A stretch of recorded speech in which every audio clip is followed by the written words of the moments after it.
Good afternoon, colleagues. Sorry for the delay. We had a bit of a technical issue with the streaming. Let's blame it on the internet, whatever problem we have. My name is Archi Rastogi. I am with the Independent Evaluation Unit of the Green Climate Fund, and we welcome you to this event where we're sharing lessons learned from our evaluations and with partners on access for climate finance by vulnerable countries, specifically focusing on small island developing states, the SIDS, and the least developed countries, the LDCs. We have a very interesting panel before us, including evaluators, including development partners, including national representatives from national governments and CSOs. But before we get started, maybe we'll just get to know the audience as well a little bit. Maybe just a show of hands, because we have a lot of us in the room. How many of us work with national governments, if a show of hands? That's about 20% of the room. For people in the sky, if you're watching, about 20% of the room is national governments. Development partners? Not that, no, about 2 out of about 25 in the room. CSOs, any colleagues from CSOs? About as many, about 5 from CSOs actually. Academia, we have academics as well. Did we miss any sectors? Did we not call you? Private sector as well. So we have a full corner of private sector. We have virtually every sector represented in the room, and we're all here to learn lessons and share lessons about opportunities and challenges in the SIDS and the LDCs when it comes to access to climate finance. Without further ado, I'll introduce the speakers in the order in which we come to them so that we don't lose who they are. Our first speaker is the head ad interim of the Independent Evaluation Unit, Mr. Andres Struyman. And Andres is going to tell us a little bit about the evaluations the IEU, that IEU is short for Independent Evaluation Unit, has done, looking specifically at the SIDS most recently. Andres. So thank you, Archie, and it's really I'm really happy to see so many people here in the audience that are interested in evaluations, lessons learned in particular from investments in the SIDS, a very dear topic to all of us here at the GCF.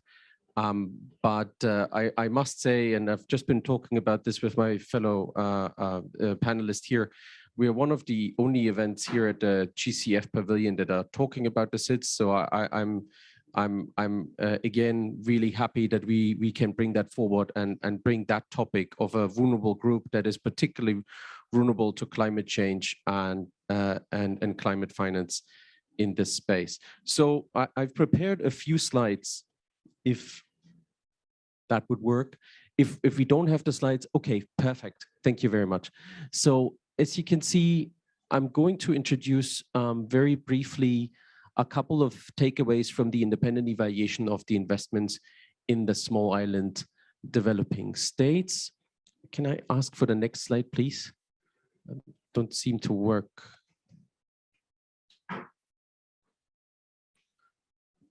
Thank you.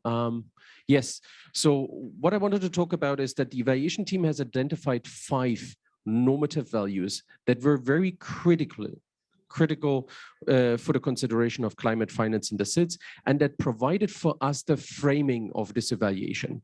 And I want to talk about these 5 issues today with you. So these 5 issues are urgency of climate action, importance of adaptation, capacity constraints, high transaction costs and operational costs, and the need for flexibility. So let me also show you very briefly of what we found in the evaluation and the key findings that speak to those 5 factors. So remember those quite carefully. So to the first conclusion, the SIDS need support to address climate impacts urgently.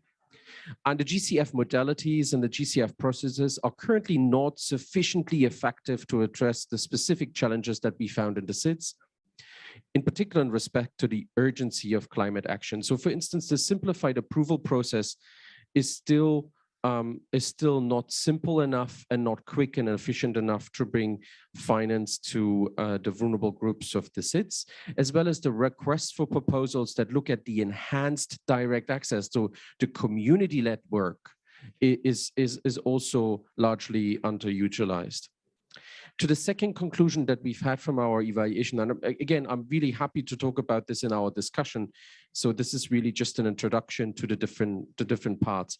Second part is that the current GCF model for accreditation and access disadvantages the SIDS due to the low capacity, experience, and confidence in directly accessing the GCF. So for instance, if you take national access, so the direct access that would come from the national perspective, currently the direct access entities are extremely limited in the SIDS. We've only got 4 out of 40 SIDS that have national direct access entities. Less than half of the SIDS and only a third of the LDCs, the least developed SIDS, so a subgroup of the SIDS, have even nominated national direct access entities, and that's a struggle. The regional access, so those direct access entities that would take care of the regional prospects and regional aspects of projects in the SIDS, cover most of the SIDS, and that's good. And they are also often preferred as the direct access entity to go to. However, many of those regional direct access entities are relatively overwhelmed with the requests for both readiness support programs as well as project and pipeline preparation, as this is a concern of capacity, human capacity. So simply put, some regional direct entities are only as big as 5 to 6 people in operations, and they would handle more than 14 countries and their concerns in respect to access to the SIDS. And then lastly, the international access, so international accredited entities. Here we've seen that they are obviously an option for the immediate access to GCF finance for the SIDS, and they are quite involved in the work there. But most often, the structure of the international accredited entities disincentivizes the SIDS just simply because the transaction costs for those organizations to come to the SIDS are rather high. The third conclusion that we made is about capacity. And here the general finding is that we still have in the SIDS a relative lack of capacity to develop concept notes and funding proposals according to the GCF standards. And the programs that are there to help reinforce this work, so the readiness and support program, as well as the project preparation facility, are helping to address this, but are not sufficiently tailored to the contexts of the SIDS. And again, we're very happy to continue the conversation on this. Just to give you a figure on this, also when you look at the project pipeline, we only have about, the SIDS are largely underrepresented in the pipeline development of projects. Only 12% of the current pipeline of projects at the GCF would look at the SIDS and the SIDS needs. The fourth conclusion relates to adaptation. And here I go. So in the adaptation, in the GCF finance, we're happy to report that the SIDS are focusing on adaptation, which is good. So we have about 29 approved projects in the SIDS, totaling 880 million US dollars. So it's quite a reasonable proportion when you think about the per capita representation of the SIDS. But then when we look into the question of adaptation finance, it's still substantially less co-financing, and so less catalyzed private sector financing that would go to adaptation projects in the SIDS. So the last 2 points that I want to make are on the private sector. I've already highlighted this a little bit now in the adaptation, from the adaptation perspective. Let me just also add, we looked at the question of how is the GCF addressing private sector? And we've just recently also finalized the private sector evaluation at the IEU. And what we found more and more is that in the vulnerable groups of countries, such as the SIDS and the LDCs, the private sector and the complexion of private sector in the countries, in the local context, is not understood by the GCF. So most often, the GCF would look at the investor perspective and not at the actual real private sector that would bring about the solutions that are so needed in those countries. And in addition to this, also we found that readiness, which is also there to prepare countries to be able to access climate finance together with the private sector, is not sufficiently translating into a project pipeline from the private sector. So we see a maturity gap between what we have in readiness preparation to the projects. Lastly, we require a little bit more flexibility from the GCF when we're working in the SIDS context. So we argued and we found that policies are not sufficiently flexible to really understand the context that we found in the SIDS. So this, I'll stop here. I had another slide. I don't want to overdo it. There was another slide on recommendations, but I think you get at least a flavor of the learnings that we had overall with that very important piece done by the IEU. I'll hand it back to you. Thank you, Archi.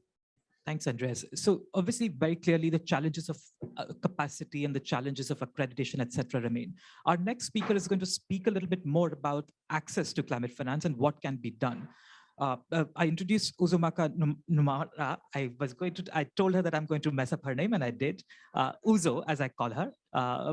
Uzo is an advisor at the Commonwealth Secretariat, looking after the NDC's work at the Commonwealth Secretariat and leading that work.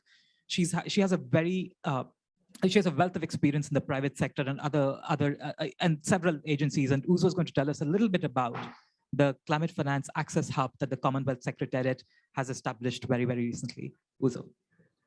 Thank you very much, Archie. And listening to you, Andreas, thank you for putting the SIDS on the agenda. So I have some slides, and I'll just take us through an overview of the Commonwealth Climate Finance Access Hub.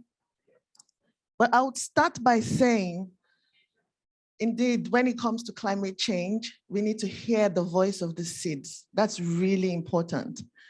Now, we have 54 Commonwealth member countries. 32 of these are small states, and that's 32 of the 42 small states in the world. And 25 of these countries are SIDS. So that's why I say thank you for putting SIDS on the agenda, because this is very important to us at the Commonwealth.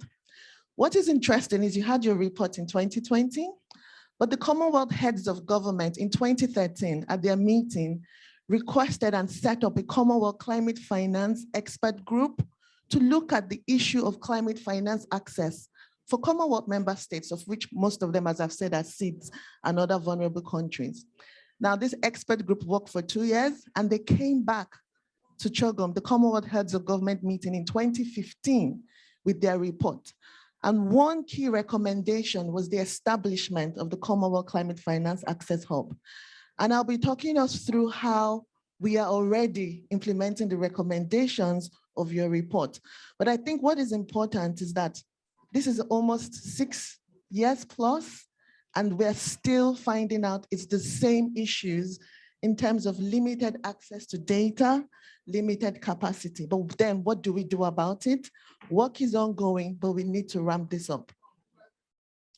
So moving on quickly, I think the points Andreas highlighted are key things I raised here as well.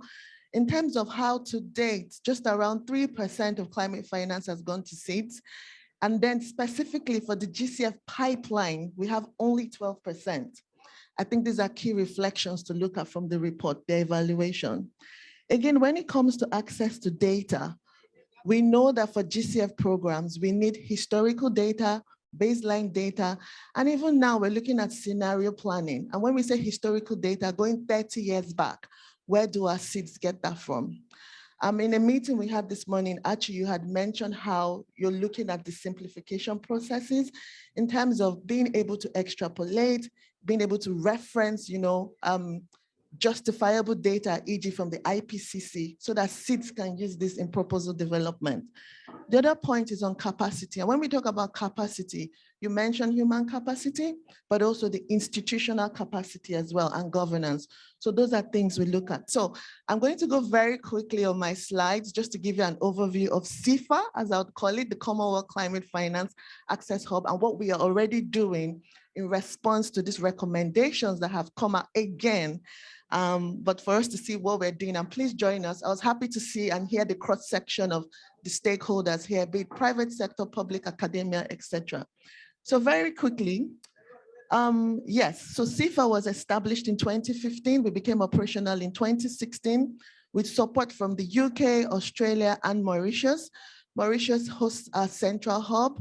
CIFA operates the hubs and spokes model with the central hub in Mauritius.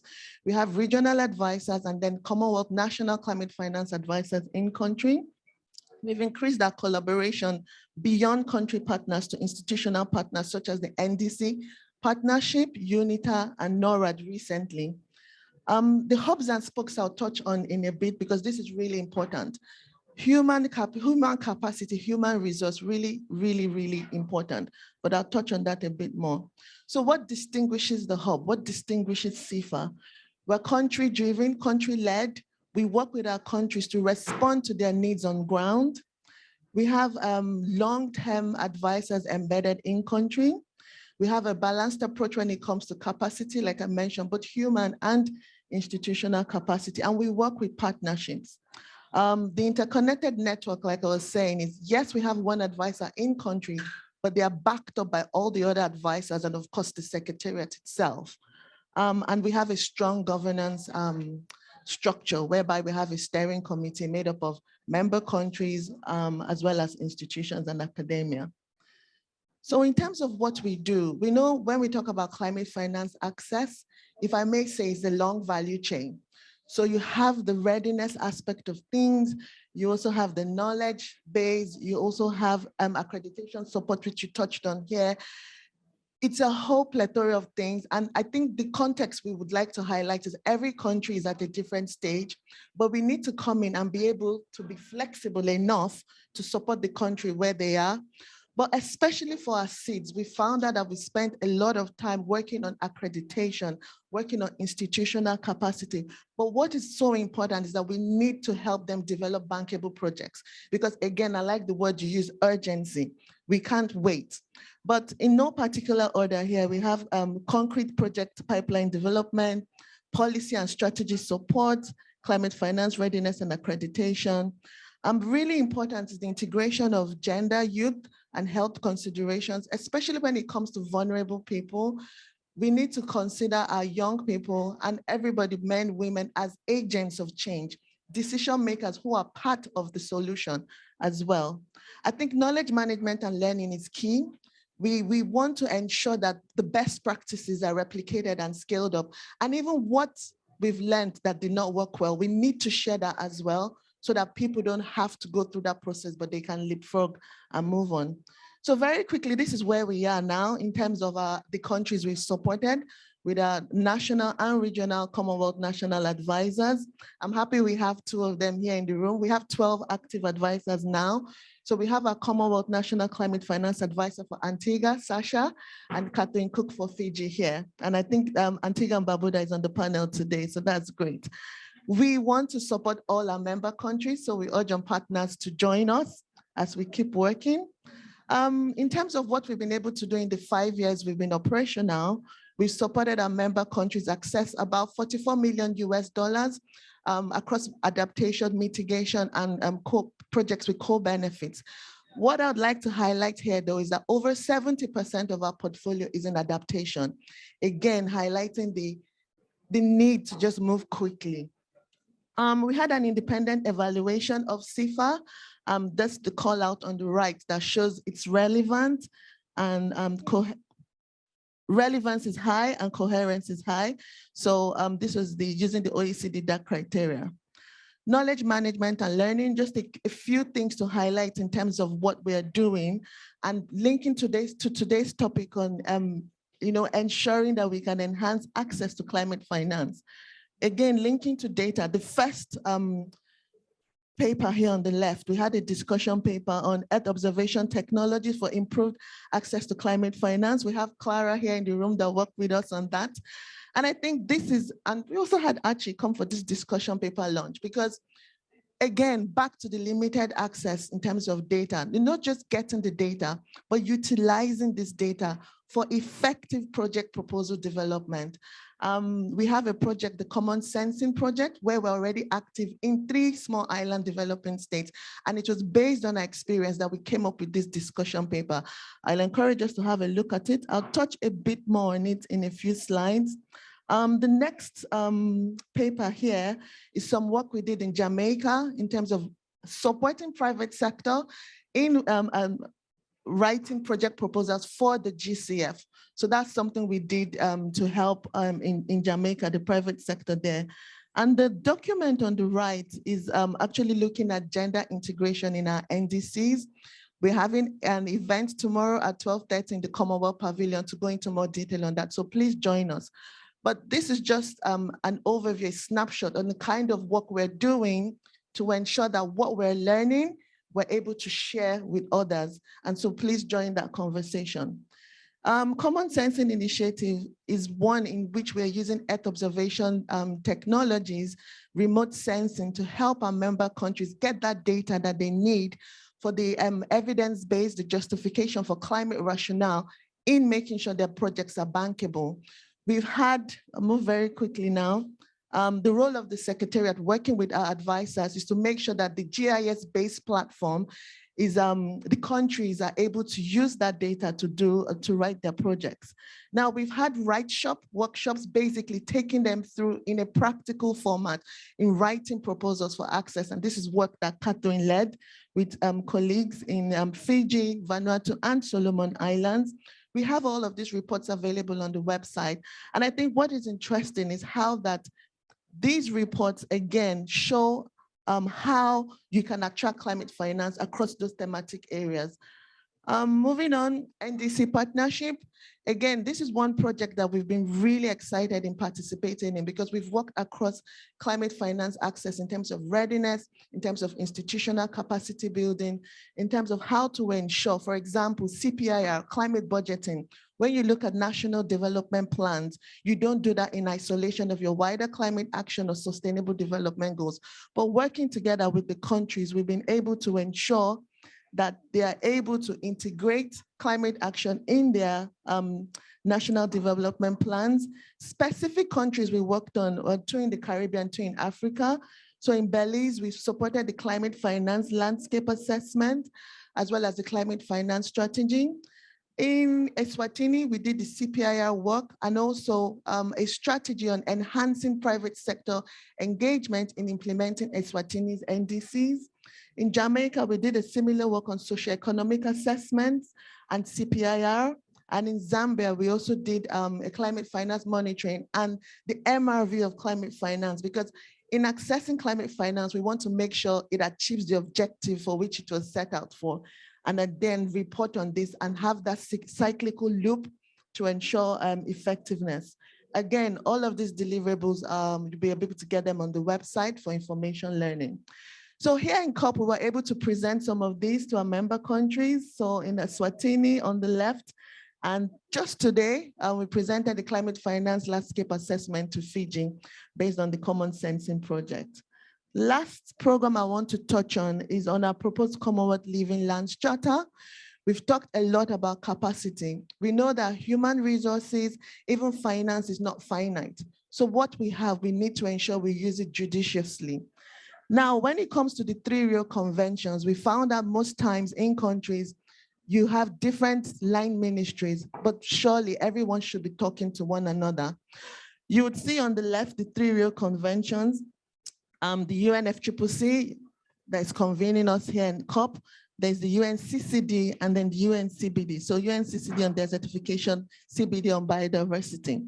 Now, what the image we have on the right shows the funding instruments under the UN climate mechanisms to support each individual mechanism. And we find out within the countries we're working through our advisors, there's a strong coordination element, which is essential to make sure that for every cent that is sent for a specific project. If you're able to draw on synergies, then you can even have transformative action.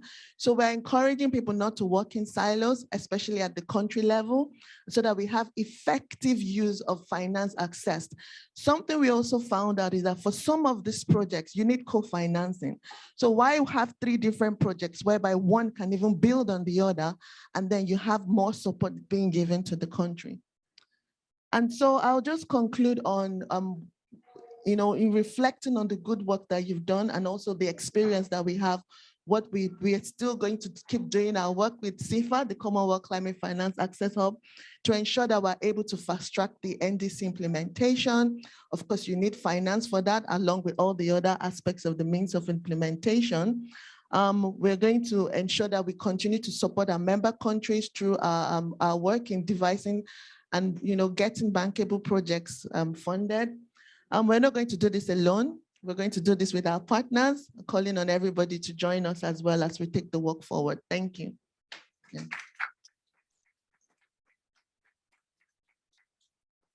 Thank you, Uzo. You spoke of several very, very important things, including the challenge of accessing climate finance. But very quickly, let's turn to Neha, our colleague who's joining us virtually from DC, and speak to her about lessons learned from transformations and actual implementation of projects. So Neha, and we'll see her when she starts to speak in a second, is an evaluation and learning specialist at the Climate Investment Funds, which also operate under the UNFCCC and are a part of the operating entity. And Neha holds degrees from the Harvard Kennedy School, from Jawaharlal Nehru University, and she leads the evaluations and learning engagements at the CIFs, covering various sectors. And CIFs have been leading a lot of work on understanding what constitutes transformational change and how it is to be brought about. And we look forward to learning from Neha. Neha, over to you. Thank you, Archie, for that introduction and also for inviting me to this really important conversation. Speakers before me have shared some really great insights, and without doubt, many of the things that I will say resonate with the experiences that have already been shared. I too believe, like speakers before me, that climate funds bear a responsibility to make sure that climate finance is working for the most vulnerable states and people. And in this regard, SIDS and LDCs really stand out in terms of their vulnerabilities.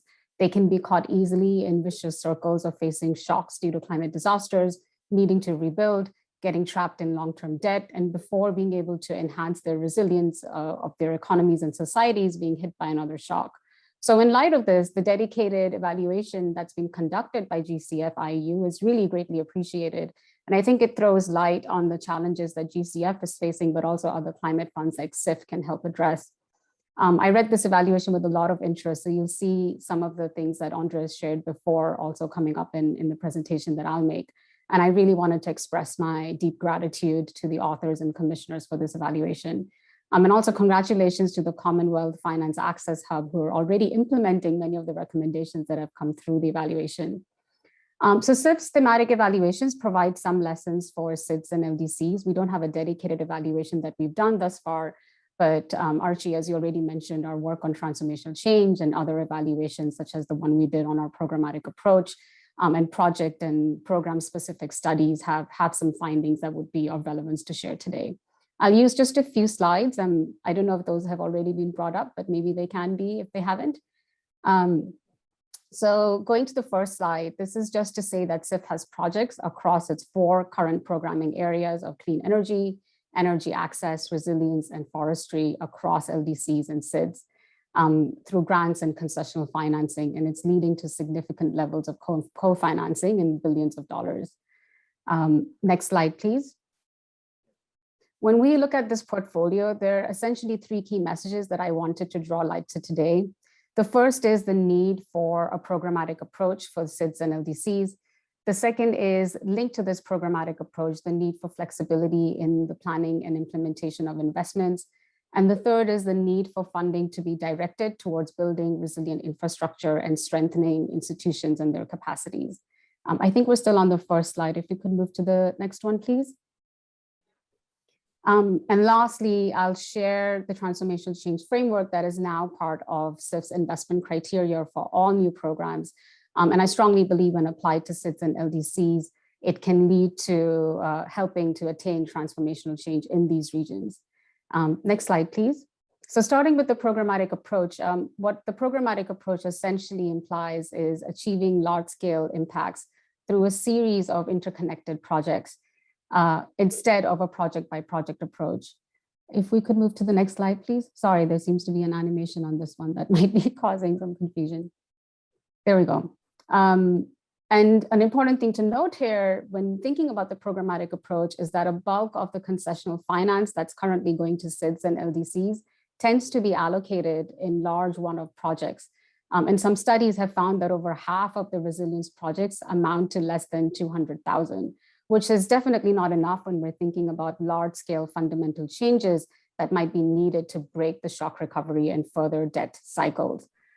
So the programmatic approach at the CIF entails a development of investment plans that is country-owned, informed by multi-stakeholder consultations and associated with scaled-up finance. It's a way to ensure that traditional silos are broken down and different national and international stakeholders come together, such as governments, different ministries, MDBs, local communities and their representatives, to really ensure there's alignment between national development plans and needs and the climate interventions that will take place. An example of this is CIF's interventions in Jamaica, where investment planning process and the resulting investments led to the strengthening of institutional collaboration across government. In particular, there's an instance where it was the role of the planning agency in Jamaica was elevated, but at the same time, the importance of departments like the meteorological department was enhanced because they really held the key to information on climate impacts that were taking place in Jamaica. In fact, just on Saturday at a COP event on nature-based solutions, we heard from the Minister of Housing and Climate Change in Jamaica, who spoke about the importance of a programmatic approach to ensure collaboration. Another quick example is CIF's forestry program in Burkina Faso, where the programmatic approach contributed to the participatory processes in support of national REDD+ efforts and partnership building. So what I wanted to speak about next is flexibility in planning and implementation. If we could stick to the previous slide on flexibility, please. The GCF IEU evaluation highlights this quite effectively, and it goes to a significant lengths to explain what needs to be flexible. Essentially, and to put it very simply, we have to allow processes to be what they need to be in each country. And this isn't the same for each country. So allowing flexibility isn't just about making things easier, but it's for allowing flexibility for experimentation and innovation, such as the testing of new mechanisms, including direct access. One example of this in the CIF context is the dedicated grant mechanism, which is a direct access financing mechanism that gives Indigenous peoples and local communities the ability to decide which projects to fund. And a learning review of this mechanism found that it was leading to transformational outcomes, not just through the projects that were being implemented, but through the capacity building that was taking place through this direct access mechanism. Other examples of flexibility, of course, entail when projects after endorsement may need to change course because of market dynamics. So an example is in Zambia, where a project that was meant to be private sector focused was later reallocated to another program on community-based adaptation after appropriate private sector partners could not be found. So this money was not withdrawn, but just reallocated. Another thing I want to highlight from the GCF IU evaluation is one of the recommendations is suggesting to do further analysis on this flexibility. And this recommendation is really well received. And when it's done, CIF will certainly be a direct consumer of the lessons that come out from this. Next slide, please. The third point I wanted to emphasize is the focus needed on resilient infrastructure. And here what we're finding through the CIF's experience is that it's not just direct infrastructure investments that are showing results. So say climate proofing roads or hospitals or emergency facilities, but associated upstream and downstream support, such as risk assessments, guidance, or developing standards and enforcing them, and downstream work that involves project, even after project implementation, policy level engagements or supporting of livelihoods and jobs. There are lessons being learned on how to do this well, which includes the stakeholder engagement that, of course, speakers before me have spoken about, and the importance of data and analytics, which is a foundation for good planning, design, and delivery. Moving to my last slide, like I'd said in the beginning, I wanted to share with you a little bit about the transformational change work that we're doing at the SIF. The SIF has something called the Transformational Change Learning Partnership, which is a collaborative learning effort that engages over 450 individuals. GCF and IEU are core partners of us within this work. It involves over 150 organizations, and collectively we're trying to understand what transformational change is, how to plan for it, how to design for it, how to implement it, and how to evaluate it. And I think the dimensions that I want to share with you hold particular relevance for vulnerable communities. So I'll just speak to these very briefly. The first of the 5 dimensions that help explain transformational change is relevance, and this is referring to the alignment of interventions with goals and context. So to put it very simply, relevance forces us to think about whether we are walking the right path, and through implementation, is this path sound over time? And for SIDS and LDCs, this implies asking what types of investments in, say, infrastructure or capacity development, institutional strengthening, are most aligned with country priorities, especially those related to long-term resilience building. The second dimension of systemic change implies fundamental shifts in systems, structures, and functions. And this dimension forces one to look at what are the systems that need to be changed. These could be social, financial, technological, or governance. And in SIDS and LDCs, we have to ask questions like what policies and regulations can enhance, for example, mainstreaming of resilience or lead to diversification that's needed. The third dimension of speed implies that we align our efforts with the urgency and the complexity of the climate crisis. But while keeping in mind this urgency, we do everything we do in a socially inclusive way, which practically leads to safeguards, impact assessments, social inclusive processes, and these really need to be in place while addressing the urgency. The dimension of scale forces us to look at contextually large changes needed and how we will scale these up over time. Scaling isn't just in increasing the number of people and regions that are benefiting, but looking at enhancing the level of investments or the number of players involved, or enhancing national budgets, going towards efforts, driving innovations, deepening capacity, or resilience mainstreaming. These would all be examples of increasing scale.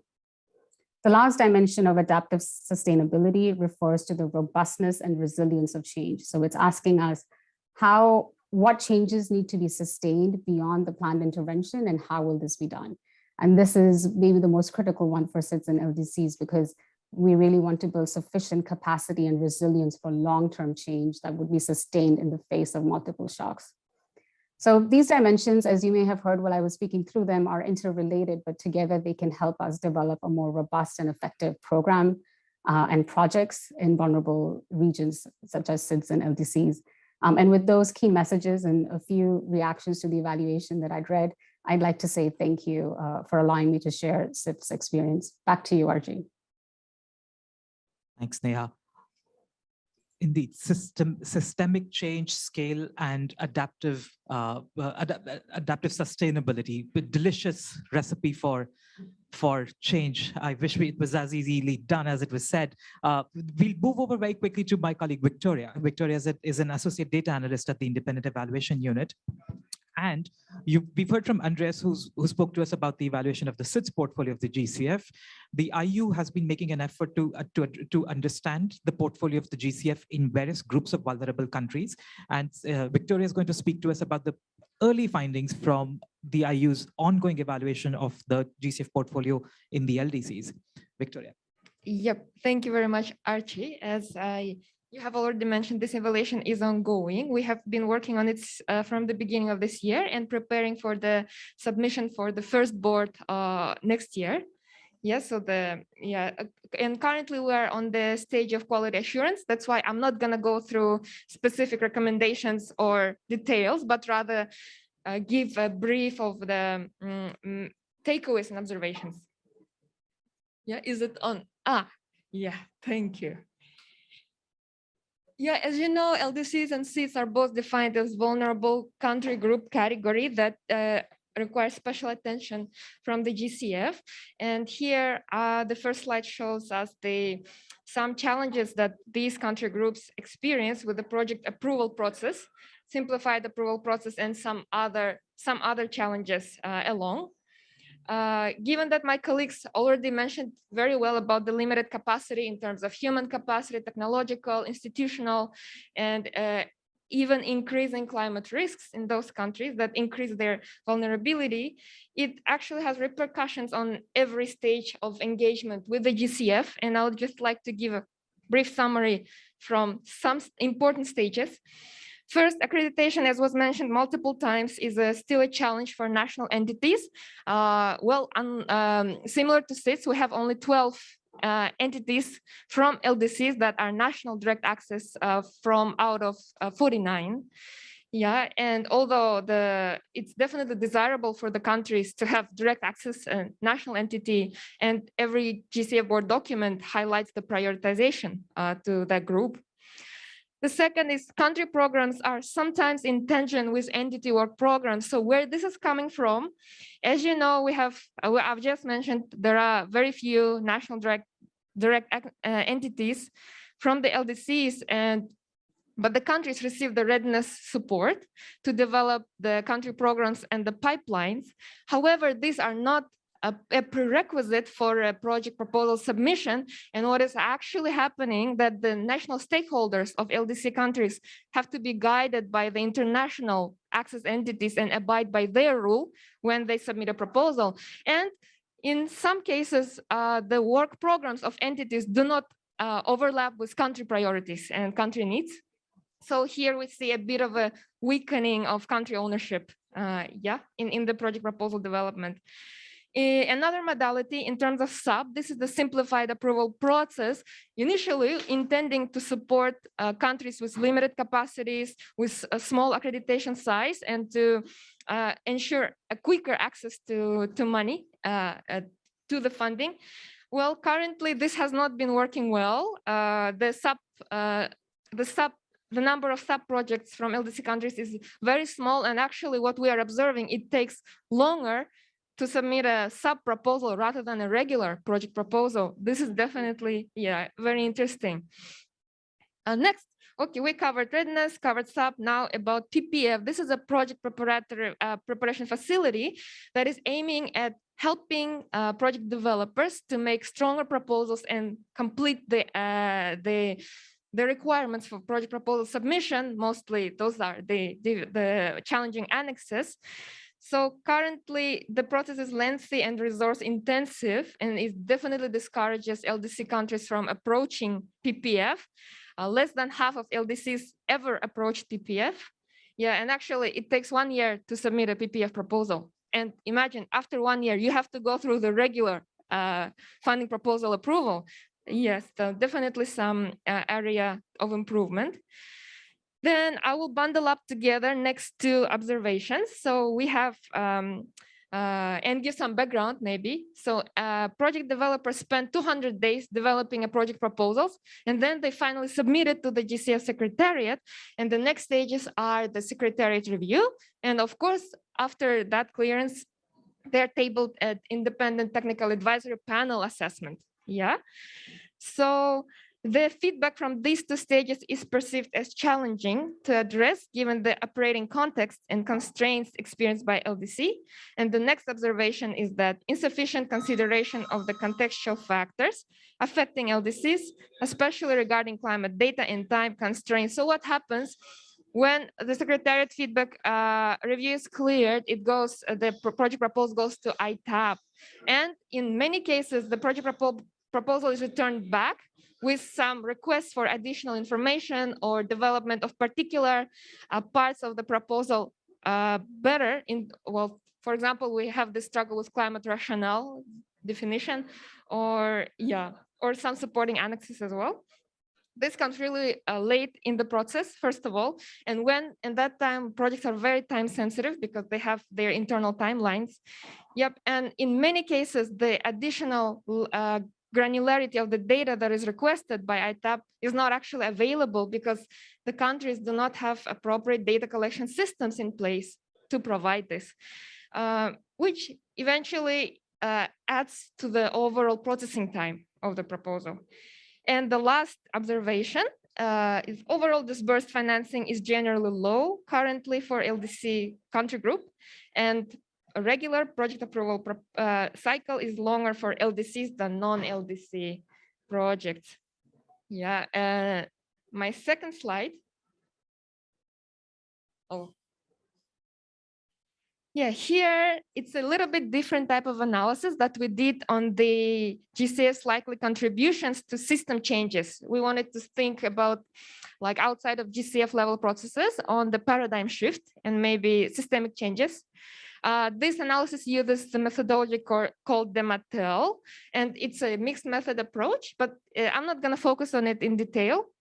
But what is interesting is that we did extensive literature review and identified 18 conditions, enabling conditions for system change. Those come from 5 different domains. As you can see on the right-hand side, yeah, those come from economic and financial, vulnerability to natural disasters, governance, human institutional, science and technology, social cultural domains. Yep. And on the left-hand side, in the circle diagram, you can see those arranged by ranked from the most to the least important within the GCF context. Yeah, and so from 12 o'clock, you go clockwise. And in the blue line shows the actual current GCF effort to address those enabling conditions. And the takeaways are, out of the 8 most important or influential conditions for systemic change, 3 are frequently addressed by the GCF portfolio. Those are presence of collaborative platforms, interministerial and sectional governments collaboration, information sharing mechanisms. But 5 that are highly influential are actually not widely addressed. It's low fragility or conflict, reliable and relevant data systems, civil society engagement in climate action, decentralized institutions, and robust professional civil service core. So to sum up this very complex analysis, we see that GCF has a very good focus on climate-related action and policies, which makes sense because it's directly related to the mandate. However, other important conditions of enabling environment are overlooked. And this is highly likely that the GCF project outcomes, sustainability, and paradigm shifting abilities will be affected if those are not considered properly. Yeah, that was it. Thank you very much. Archie, back to you. Thank you, Viktoriya. If it were a jigsaw puzzle, it's coming together, but not quite there. From all of the speakers we've heard so far who are sharing lessons, let's actually move to some speakers who actually make decisions and influence them. So towards the far right for you, the audience, we have 2 speakers who sit on the GCF board and speak to the GCF board. I first introduced to you Ms. Nadia Spencer-Henry, who's a debt manager at the Ministry of Finance and Corporate Governance, Antigua and Barbuda. But more interestingly, she's also on the board of the GCF and has a very extensive background in the private sector. She's also crossing over to the dark side by being a PhD, by completing her doctoral work in climate finance. Nadia, we look forward to hearing from you, not just the experience of working in a country government and accessing the GCF, and Antigua and Barbuda has had a lot of success in accessing the GCF, but also the experience of sitting on the board. We do know many lessons now on what works and what doesn't work. How do we take it forward, and what are the decision makers then thinking about it? Thank you so much for having me on the panel. I feel like everybody has said a lot already, but I'm just going to keep it simple. I sent some slides, but you don't have to show them. So for Antigua and Barbuda, first, let me just talk a bit about our experience and what has worked for us. I think for the most part, having a co-NDA relationship has helped us. That duality of having both the Ministry of Finance and the Department of Environment involved as co-NDAs for the GCF has helped us. And we have this supplemented as well from support of the Ministry of Legal Affairs, where we have legal officer assigned to us. So this means that any vetting of any type of legal document, the FAA agreements, all of that is done fairly speedily, not going through the regular civil service bureaucratic process. It's a streamlined process just to manage GCF affairs. Otherwise, you get lost in the maze. Another thing that has helped us is trying to make sure that we mobilize co-financing early, depending on GCF financing to do the entire project or an entire program. Could be a limited view of looking at things. So we mobilize resources from all around to support any project. And we don't look at the project in isolation. We look at the project as a program. So when we look at it as a program, we tend to mobilize the technical assistance. We get support from people like the Commonwealth Secretariat, the Ndc Partnership, and other supporters who provide just technical assistance. They help us with the data collection, talking about climate rationale and things that we appreciate at the board. So once all of that is done, when you submit a project, you know that it is sound. It's gone through several hearings from different partners, and they can attest to the soundness of your program or your project. Another thing we've done very well at in Antigua and Barbuda is to do a lot of stakeholder engagement, particularly in communities that are affected by climate change, and to work along with NGOs and community groups in those organizations. Generally, when you have a public sector entity that's the accredited entity that's submitting a project, we tend to think of things like technicians. And so having thought of things as technicians, we submit it that way without taking into consideration some of those aspects as vulnerable groups and gender considerations. But when you speak to the community groups and you involve NGOs, then you're able to do that. And then when we have our observers talking and they're listening to all of that stuff and they hear a project being presented, you can be fairly confident that it has gone through the rigors already. Another thing that I find quite interesting about our country in particular is that we do a lot of, we focus a lot on multi-year planning. So we're not just planning for this year, we're planning for several years ahead. And more recently, we've tried to incorporate this planning that's done at the Department of the Environment into national planning. So our medium-term strategic development plan includes all of the climate concerns, and we budget for it as well as part of the annual budgeting. So it helps to streamline the process and makes sure that once we submit something to the GCF, we then don't have the bottleneck coming down the pipe, or any other project or program for that matter. One of the things we've done recently as well, and I was happy that GCF approved, was a multi-year readiness program. So this allows us to roll out our capacity building programs on a rolling basis as opposed to one-off type programs. And of course, it helps when you bring in technical assistance that's fit for purpose. They understand the local context, they can get up and running. Sasha is practically Antiguan now. We've brought her on board and she's not from Antigua, but we've just roped her in so she knows how we do things and she could hit the ground running. And of course, finally, I want to talk about communication. It's important to communicate a lot with your funding partners. It helps to push the process along. You know, at the board, when we see the wrong non-objection letter come in, that could hold up an entire project. But if we're communicating along the way with the GCF, they're able to tell us, you've presented the wrong document, you need to resubmit quickly, and you're able to get your project and your documentation in on time for the board meeting complete so that you're able to get your project approved on time. Thank you. That's it for me.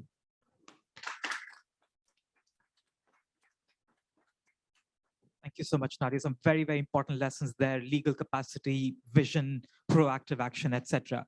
We'll turn now to Eileen. Eileen is an active CSO observer of the GCF board, and she gets to comment and observe on the GCF board's processes and the decisions that the board makes. And besides that, she's based in Nicaragua and has over 20 years of experience in activism and management of and indigenous peoples' lands and territories in the region of Latin America and the Caribbean, generally speaking. She's part of the Center for the Autonomy and Development of Indigenous Peoples in Nicaragua. And Eileen, we really look forward to your experiences of the board of the GCF in particular, but other experiences from the region in general. Thank you, Archie. Yeah, we try to to really give our comments during the board. Sometimes difficult, as most of you know, and it's more difficult when they give you the word after the decision was already taken. So it's very difficult. And one important thing I just want to raise here, this is a work of a very strong group of CSO, Indigenous people and local communities organization. It's a network, and we work all together to bring these ideas to the board, to try to give this other vision to the board member, because sometimes we realize there are a lack of information of what is going on at grassroots level. So, well, I was hearing this beautiful, strong woman and Andrea talking about challenge. Sorry, but I think we really appreciate the work of the IEU is doing in the GCF. It's really a strong work, and we agree with most of the challenge you already say today. I have prepared my challenge, but then I say, oh, I cannot say anything. Andrea already say, because the CSOs are really behind what is going on the GCF. We are not only this group that is the face, Eric and me, no, there is a group behind us, and also we try to make the contact with our partners at local level. So really it's not just a work of two people. And about the challenge, the other day in the Indigenous People Pavilion, there was this small panel of finance. And it was a surprise for me that there were some party representatives from some LDC countries. And they were talking about all this challenge and how it's difficult to access to GCF funding, and how also, and I was thinking, if for the state it's so difficult, imagine for the Indigenous people community, for the CSO that we are working in the ground, and then we are not taking into consideration in most of the decision.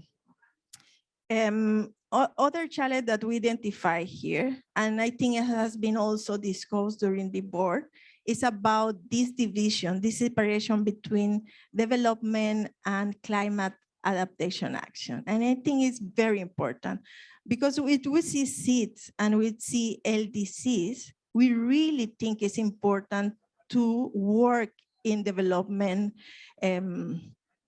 actions. If we don't work in development action, it's going to be difficult to fulfill this process to work in adaptation. And I think you already say it's important. I have heard a lot of stories about how the concept notes are coming back because they are asking for 30 years of data. And I say, how come these countries are going to be this data if they don't have this tool to gather this information? And then we also, like Indigenous people, we have our tools like the Indigenous People Navigator. We have like the Indigenous People IP tracker in the GCF. We have a tracker to track all this. But this kind of data are not taken into account. So I think it's very important to step out of this box that sometimes people that are taking the decision are inside. And also, one of the other things we have seen is about the NDCs is this instrument that define these subnational needs in our countries. And this is also included in all these GCF funding proposal. The funding proposal have to go in accordance to our NDCs. And then what we see there is in most of the NDCs are missing all these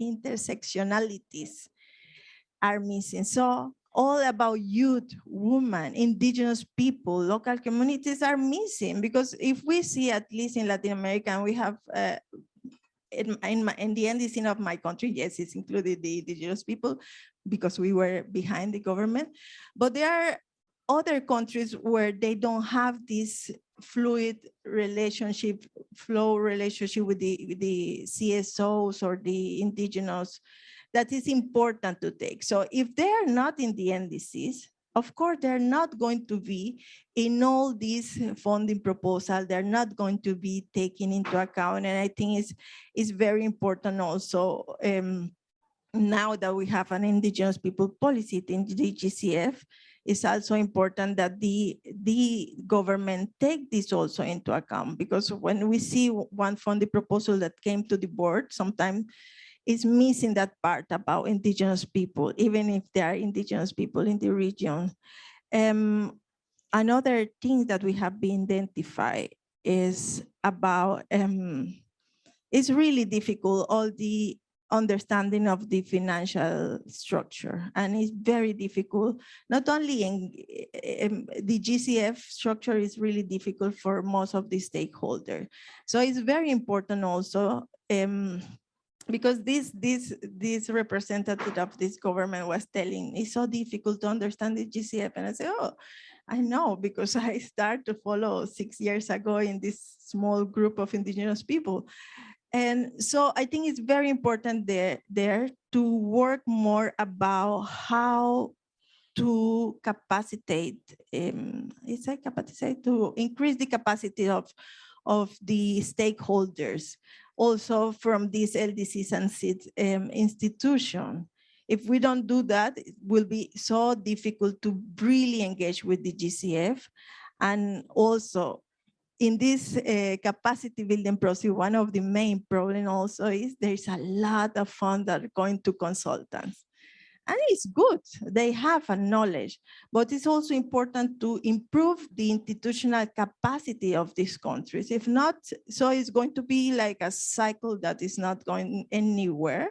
And we're going to have all this information about that there is only 4 seeds that have direct access entities. So that's why I think one of the last point I want to raise is about the CSO has always saying that it's important that should be a specific budget in the Secretariat. So it will be really a way for some project to access directly to the funds, because right now it's very difficult. So it's not only also for the SIDS and the LDCs. I was looking some data and it say that it takes 5 years to a SID to really finish all the funding proposal, and 7 to LDCs country, 7 years. So I said, how? These are the countries who need more the action right now. As you say at the beginning, it's now. And we are living in the communities and we see what is going on in our communities, in our country. So I think that that will be something that maybe will be work in the GCF to have a specific budget in the Secretariat to make things move fast, because it's good to go to all this process to see the accountability of everything, but it's also good to start the process right now in our communities, in our countries. Thank you.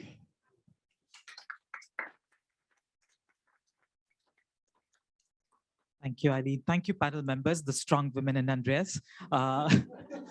Eileen, you mentioned that GCF is hard to understand for Indigenous peoples. Between Viktoriya, Andreas, and I, we've spent about 10 years at the GCF. I don't think we understand it ourselves.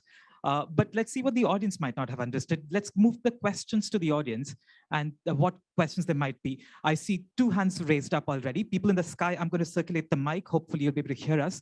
We'll go in the order in which I saw you. Could you introduce yourself briefly? Thanks for the very wonderful presentation. My name is Christopher Chukunta. I'm from Nigeria, and I've just transitioned from the oil and gas into renewables after 10 years. And one question I've got is actually an experience I'm living. And that's working in the oil and gas, you have a lot of access to value propositions. You know how to put together good proposals. You have an understanding of energy economics. You're able to run through the process for application and accreditation through the GCF, for instance. And one thing I have learned is that a lot of talents in least developed countries are actually drawn more to the oil and gas. And a lot of them are still in the oil and gas, looking to transition. They really want to make the transition. Now the question is there a way around making that happen more efficiently? Because if we're recording really low numbers for outcomes for least developed countries, that's a huge lever we could potentially pull. And really keen to see if there's something we're thinking about in those lines. Thanks, Chris. That almost aligns with the Article 2.1c of the Paris Agreement. Hi, my name is Josephine. I work for the Commonwealth Secretariat, but I'm here listening as somebody who comes from a SIDS. I'm from Tonga originally. My question is just to confirm that figure that the lady said. How long does it take for a SIDS to get funding from the GCF on average, like say for a project under 10 million, from conception to delivery of the funds? And also, is there any hope? Because I hear a lot about building capacity and getting the data, but is there a possibility that the GCF can simplify the application process, not just the approval process, but the application process, for SIDS and LDCs? And I take this from an example from my country. I know in Tonga, we had a Commonwealth Finance SS advisor very well. They applied for funding, I think in 2016, to build a shoreline. And it's 2021, they're still going through the process, multiple feasibility studies, etc. And in that gap of time, we've had 2 Category 5 cyclones, 500 million damages, destroyed the country. So where's the urgency? Where's the acceleration, fast tracking, etc.? Thanks, Josephine. Hi, yeah, thanks for the nice panel. Yeah, so it was very interesting. My name is Devjit. I'm the economic advisor on the Ndc Partnership for Fiji. My one question to GCF is that you did this process, you did this evaluation. So what is the way forward? Like, how are you expecting like your recommendations will be considered? Thank you. Thanks, Devjit. Maybe I can respond to the question that Devjit just asked, which is what happens. We'll take 3 questions in one round and we come back to the audience. And let me sit down so that the people in the sky can see me. What happens with evaluations? Because we presented 2 evaluations in this panel. The independent evaluation unit informs the board. That's the mandate of the GCF. So we inform Nadia and the likes of her, the board members, and our reports are made available to them. And the decision making is up to the board, but ultimately our recommendations go to the board themselves, and the board can make decisions and be informed that decision making and provide them information, evidence to make that decision. And this is provided for in the governing instrument of the GCF, that the GCF would be an evidence-based institution, and there will be periodic performances, assessments of the performance of the fund, which is the function that the independent evaluation unit carries out. Panel members, responses to other questions from Chris and from Josephine. Nadia. Yeah, I just want to take the question from Josephine about the long application process. So this is something that concerns the board a great deal. And what we've been trying to do is to push for the simplified application process to be actually simplified. I represent SIDS, and we have been working with the Secretariat to simplify the process even further. As a matter of fact, I have some consultations coming up right after COP. We find that the process is too closely aligned with the regular process now, and that the requirements are too similar. We're trying to simplify it in terms of what's required as a concept nodes, how much you can access, because a lot of times there's very little funding you can access under SAP, and that's why people go for the full project. So we're increasing the numbers because we recognize, just like you said, if a hurricane hits, the damage is great, you need a lot of money. And currently the SAP doesn't cover infrastructure. So even if you applied for a simplified access process, you wouldn't get through under SAP. So we're really working hard to simplify the SAP, make it simplified. And we're hoping that by B32, we'll be able to get it up and running. Thanks, Nadia. For those who might not know, B32 is expected to be in June next year. And Viktoriya here was part of the evaluation of the simplified approval process that the evaluation unit did. And we're speaking about that, accreditation, and the request for proposal modality of the GCF tomorrow. at an event, and the time is just outside on the screen here at this pavilion, that is. Uzo, over to you. So I think I'll take the question from Chris. I'm Nigerian. My first degree is geology. I worked in the petroleum industry, but transitioned over 15 years ago. So I think I'm obligated to answer you. So I agree with you. And what I'll say is at the Commonwealth, we have a Commonwealth Sustainable Energy Transition Program.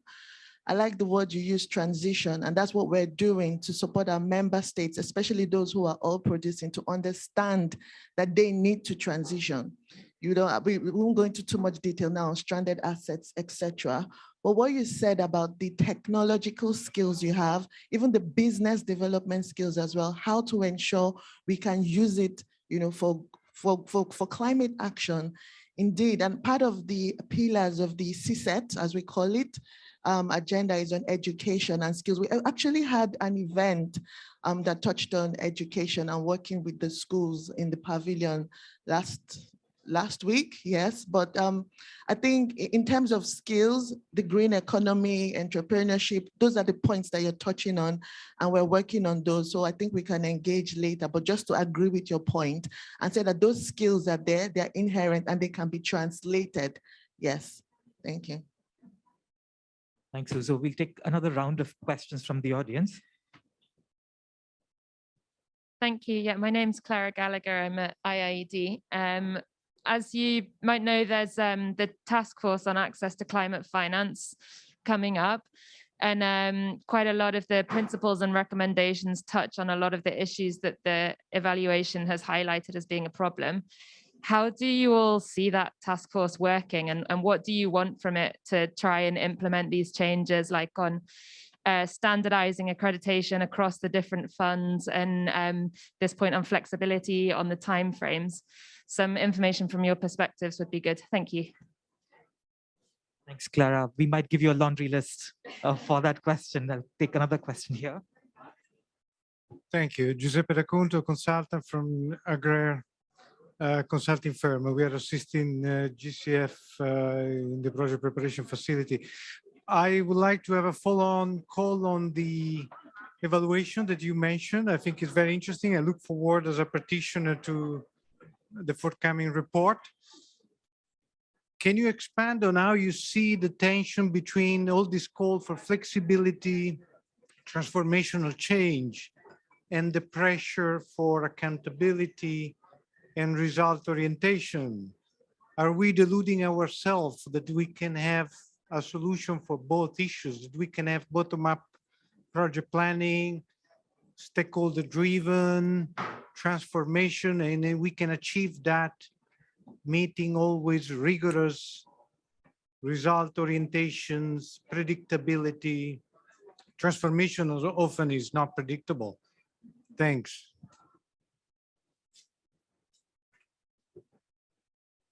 Thank you. That's actually a very interesting question that we at the evaluation unit ask, at least in the performance evaluations that we do of the GCF, which is that the last time we counted, GCF had 18 different mandates given to it, from paradigm shift downstream to including gender and indigenous peoples issues, environmental and social safeguards, development, etc. So how do you achieve all of that all at once at the same time with limited public finance?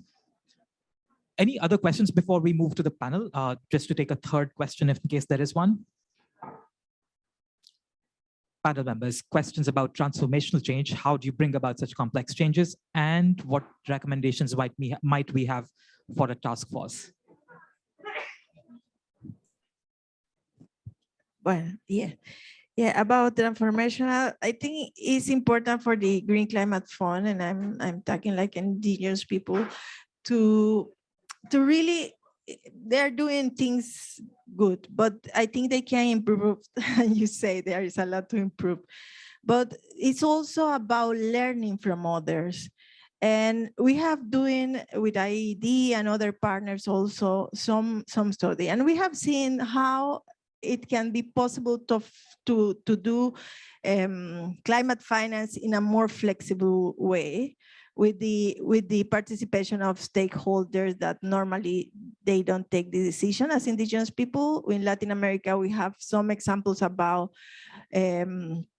indigenous people-led funds that we know is completely another scale, and that is also one of our critiques about how climate finance is looking at a scale that doesn't allow other stakeholders to be part of this process. But it's important to see what they're doing. We have the Pawanka Fund, that is a global fund of indigenous people, led by indigenous people. And the flexibility, that doesn't mean it's not going to be accountable. The process are not going to be accountable, but you have to look also how to really reach these people who really need the money, the fund, because there are these people that are really in the front of all this climate change. Sometimes when we are in the GCF, sitting in the boardroom, you're talking about climate change, about all the funding proposals that are affecting, but this doesn't have a face for you. And we live the same in my community. We have 2 hurricanes in less than 10 days the last year. So of course, all these things are really far away of the discussion of the board, but I think it's important to the GCF to learn more about others, and not only about other big climate mechanisms, about other small processes that are not that small, but they're small in comparison to GCF, that are doing really good actions on the ground. Thank you. Well, unfortunately, I do have a face. I see the faces every day. And when I think about transformation, one of the things for me is that unfortunately transformation takes time, and we're virtually out of time. In a small island, when you see 2 or 3 people that are representing a climate issue, they're also responsible for 10 other things, because in a small island, capacity is within 2 or 3 people. I mean, if I'm to tell you how many hats I have, you'll be surprised. So it takes time. And I think in taking time and needing to move fast, we still have to be careful. And unfortunately, that's where these safeguards come in. To find the appropriate balance is what I think we've been trying to do at the board, and to balance it such that each country has equity in an equal stake in the process and has equal access. To do it, like I said, requires time. It requires balance. I don't know how we're gonna achieve those things. And at the same time, keeping the advocacy up so that persons understand not to relent on the push. So while you're pushing, you're balancing and making sure that you're not leaving anybody behind. Thank you, Nadia. And Eileen, any other thoughts from the panel members before we turn to audience for another round of questions? Sure, I think I just want to touch on what Clara I had asked in terms of the recommendations for saying, for the Task Force on Climate Finance that's been set up. Is co-chaired by the UK and Fiji. In reading through their concept notes, what I underlined was use of established platforms. So we asked ourselves, what is new? What is new in terms of the discussions you're hearing at COP? If you stretch and you think, you just realize we're saying the same thing. Yes, the intensity is there. We've heard about how the climatic impacts are coming up, they're screaming, and you wonder what's happening. Why are we not moving fast? Why are we not moving fast enough? You hear things about running out of time. So I think what I would say to the task force is, there's the research, there's the knowledge, there's the technology, the means of implementation, everything that we need to move fast, to move far for transformative action is there. Get all the stakeholders together. Let's move fast and far together and quickly. Archie, I'm not sure you can hear me. Neha, over to you. Yeah. Thank you. I wasn't sure how to how to intervene, but I just wanted to second a lot of the things that have been said. And because this question is about transformative change, and I spoke so much about it, I just wanted to say that I think one of the things that really resonates that I think each speaker alluded to was learning and learning from each other. So it's learning that the climate funds need to do from other climate funds, multilateral development banks need to do from other stakeholders, we need to do from Indigenous peoples and local communities. And in this regard, I mentioned in my presentation the direct grant mechanism for Indigenous people and local communities. And that mechanism has been so successful. It's been an $80 million mechanism that's been used in over 10 countries. And really that's a direct access financing arm where Indigenous people and local communities decide what projects will be funded. And we're seeing a lot of the things that the questions that are coming in terms of capacity building, the need for speed, the need for agility, the need for flexibility. A lot of these dimensions that we're seeing are part of transformative action and change. We're seeing it come through a mechanism like the DGM. So I think there are success stories out there by the SIFs, by the GCF, by other funds, by other organizations. And I think there's some compelling case for some co-learning, joint programming, and just scaling up some of the successes that exist. Thanks, Neha. Looks like we're converging towards the recipe for what might actually create the change, which is we have a lot of lessons, but all we need to do is collect them all together and convene them. Any other questions from the audience? We have another 10 minutes before we can conclude. If not, Andres, maybe I'll come back to you in just a second. I just want to ask Viktoriya a quick question on the simplified approval process of which we've spoken, and she's speaking again tomorrow. Viktoriya, not to preempt what you're going to tell us tomorrow, but if you remember the portfolio of the SAP of the GCF and how that's different from the rest of the GCF portfolio, or any key message from that evaluation that you might be able to speak very quickly about. Yep, so just again, a little bit about the background. So sub-projects, the simplified approval process is aiming at projects below 10 million USD that have low environmental social risks, and are supposed to ensure the accelerated access to the funding in order to pilot or scale up existing interventions. So currently our sub-portfolio is not that big. We have around 23 projects, I believe. And the main takeaway was that it is not as simplified and as accelerating as it's supposed to be, because there are still a lot of the same procedural and structure, and the way GCF ecosystem works actually poses very similar challenges to the simplified approval process as well as to the regular approval process. And plus, I would also highlight that the sub-projects have to submit the concept note that also extend the time that is needed for the processing. Thanks, Viktoriya. We have one more question from the audience before we move to Andres. Andres, we'll come back to you in a second. Hi there, Catherine Cook, Climate Finance Advisor at the Commonwealth Climate Finance Access Hub, Fiji. I just wanted to pick up on one of the questions that we'd had already and take a view from IEU or GCF board on the nature of convergence of the funds and expediting and speeding up the process, the access process, and wondered, in light of things like the new task force and other initiatives that are being recommended on that efficiency of access, more direct access for the countries. I wondered if what your view was on this, and if you thought that this might potentially even be a recommendation from the IEU, or it is something that the GCF might look at in light of flexibility as well. Thanks, Catherine. Enhanced direct access panel members, before I turn to Andreas for recommendations.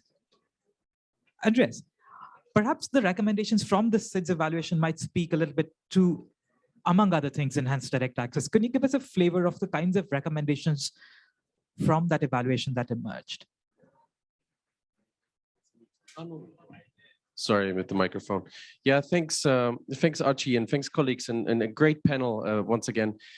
Just to say, Catherine, to your answer, there's a straightforward answer. So the SIDS evaluation indeed had recommended to look and consider and reconsider the SAP, the simplified approval process of the GCF, and reconsider this in light of the challenges that the SIDS perceived. And that we have seen as well on the ground when we were doing the evaluation. Similarly, we have had a separate SAP evaluation, and Archie has just introduced the site event that we're having tomorrow, or the pavilion event that we have tomorrow here at the pavilion, about exactly that. And so simply put, we have brought forward a couple of recommendations in light of those learnings. And they were simply said to reassess of what is truly necessary for a simplified approval process, reassess what sort of templates would be necessary to engage with the partners early on in order to truly accelerate that process, and as well bring more clarity into the conceptual side of projects, so that the counterpart is very well aware of what is asked of him or her in the preparation of the projects. And then also to put this a little bit more into line with the other instruments that we have at the fund, in particular in reference to the readiness, but also to the project preparation facility. And Viktoriya has just highlighted this. So one essential difference between the SAP and the normal process would be that you're required, and it's compulsory, required to bring forward a concept note, which will have in itself another process. So what you see at the GCF, there's very many different processes that are happening. They're not necessarily in sync, and it's not necessarily seen as a stepwise approach. They're all very much separate, as if you were asking for separate sort of projects, separate sort of ways in, and that's a serious concern for us.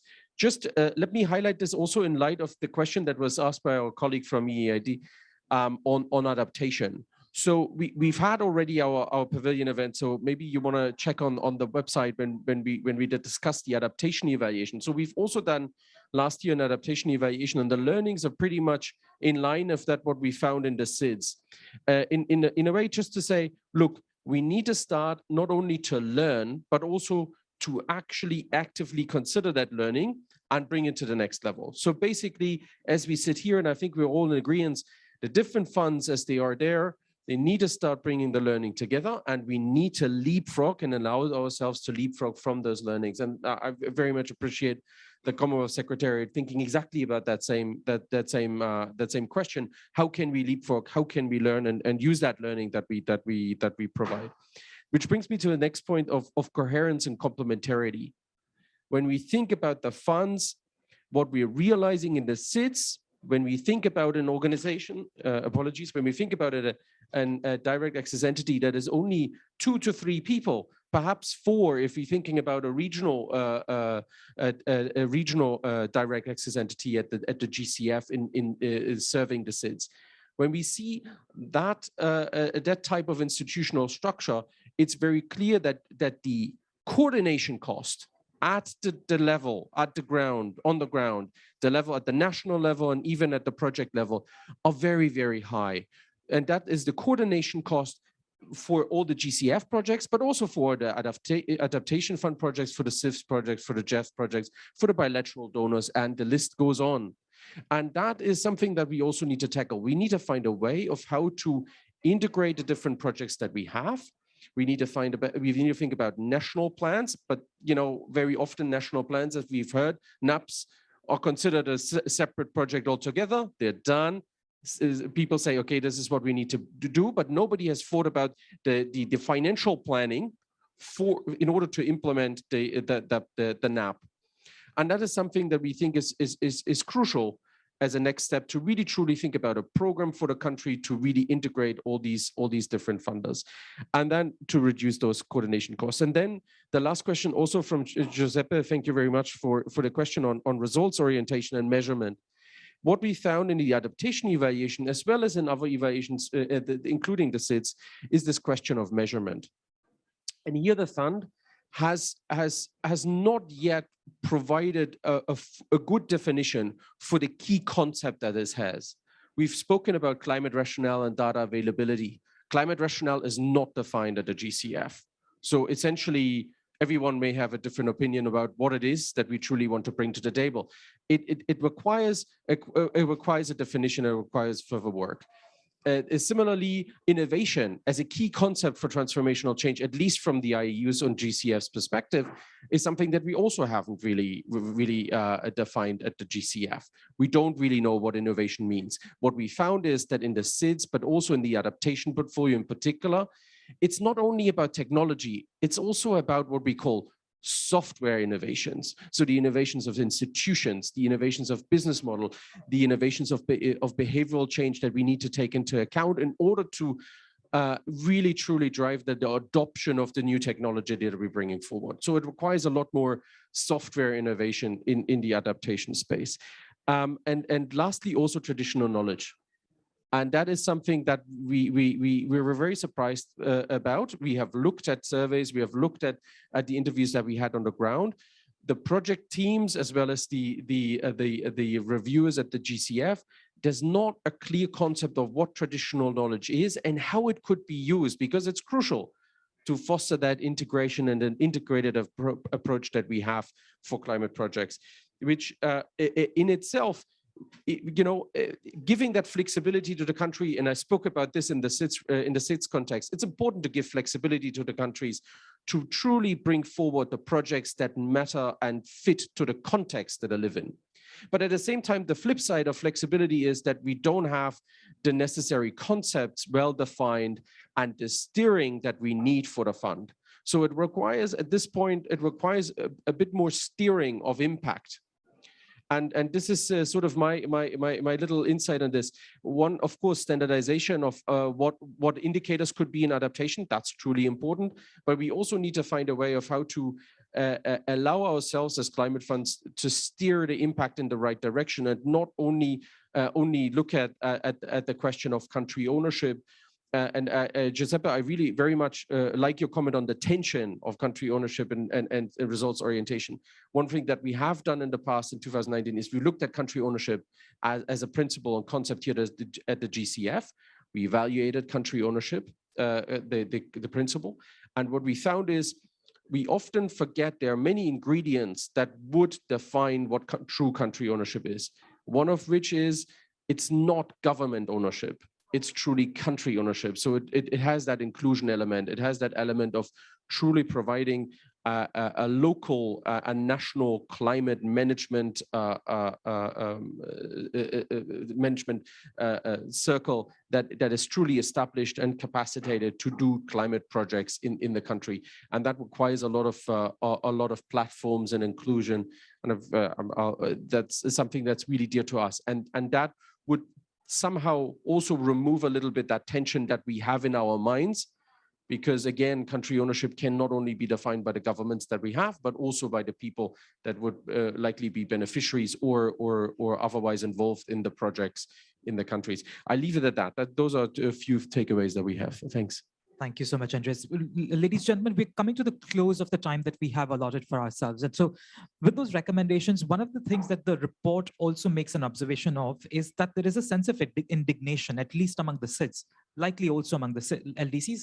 I don't want to speak for the report because it's not done yet. But there's a sense of indignation that the institutions such as the GCF were actually partly established because of the efforts undertaken by the SIDS and LDCs in platforms such as the COP. And yet, there is an extra challenge and extra layers for these very countries to access funds such as the GCF because of the structure that the institution has established. And that is also very important to remember, that the special conditions warrant special kinds of institutions and special kinds of structures that we need to then think about.